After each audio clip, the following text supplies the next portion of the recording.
Blessé, choqué, Alexandre revient sur les lieux de l'agression. C'est dans ce couloir, mercredi soir, peu avant minuit, que l'équipe soignante a été confrontée à un déchaînement de violence. Auparavant, un homme blessé au visage s'était présenté aux urgences accompagné de son frère.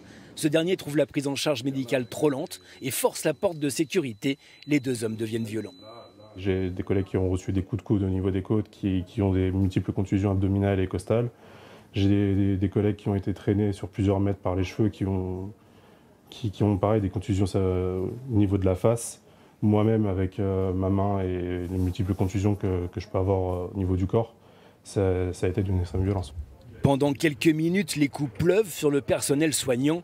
Traumatisés, 14 urgentistes de l'hôpital privé des Pays de Savoie ont assisté à la scène. La moitié a subi des blessures physiques. Ça va de la contusion aux cheveux arrachés, à la contusion de la main chez notre responsable des urgences, une fracture de côte chez une autre infirmière. Une cellule d'aide psychologique a été mise en place. Le service des urgences restera fermé jusqu'à lundi. On rouvrira le service des urgences avec un vigile présent et qui est formé justement à ce type de niveau de violence. Ce qui n'est pas le cas aujourd'hui de nos agents de sûreté et sécurité.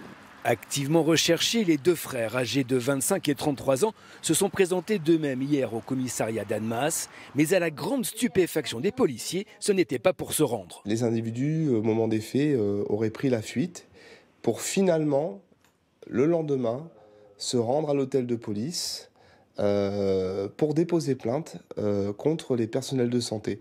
Les deux frères ont été immédiatement interpellés. Chaque jour en France, 65 soignants sont confrontés à des actes de violence physique ou verbale.